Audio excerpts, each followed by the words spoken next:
আজকে মন্ত্রী মহোদয় মূলত বলবেন দু চারটি বিষয় মন্ত্রী মহোদয়ের সামনে আপনাদের সম্মুখে আমি তুলে ধরছি। যে পৌরসভা যেভাবে কাজ করেছে আপনারা লক্ষ্য করেছেন 2022 ইংরেজিতে যে ভয়াবহ বন্যা হয়েছিল, এই বন্যায় সব ডিপার্টমেন্ট কাজ করেছে, কিন্তু উল্লেখযোগ্য ভূমিকা ছিল শিলচর পৌরসভার।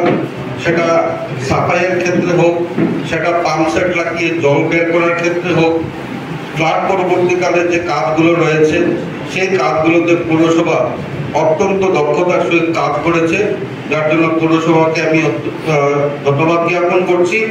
আমরা লক্ষ্য করছি তার পরবর্তীকালে শিলচর পৌরসভা আজকের দিনে তার যে ইনফ্রাস্ট্রাকচার, এই ইনফ্রাস্ট্রাকচারকে সুন্দর করার লক্ষ্যে আর পরিষেবা দেওয়ার লক্ষ্যে, যদি আমাদের মধ্যে ইলেকটেড বোর্ড নেই, কিন্তু আমরা লক্ষ্য করেছি সেটা রাস্তাঘাট বানানোর ক্ষেত্রে হোক, ড্রেন বানানোর ক্ষেত্রে হোক, সেটা ক্লিনলিনেসের উপর চিন্তা করে সুপার সাকার মেশিন কিনে বড় বড় ড্রেন সাফাই করার ক্ষেত্রে হোক, ট্রান্সফার স্টেশন আপনারা জানেন যে প্রথম আসাম রাজ্যে এই ট্রান্সফার স্টেশন বসানো হয়েছে, কিছুদিন আগে তার ইনোগ্রেশন হয়েছে।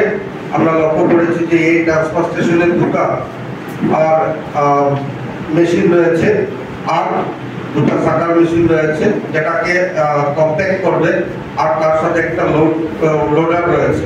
তো এই যে দুটো মেশিনে আমরা লক্ষ্য করেছি 10 কিউবিক মিটার আবর্জনা একসাথে সেটাকে কম্প্যাক্ট করা সম্ভব হয়।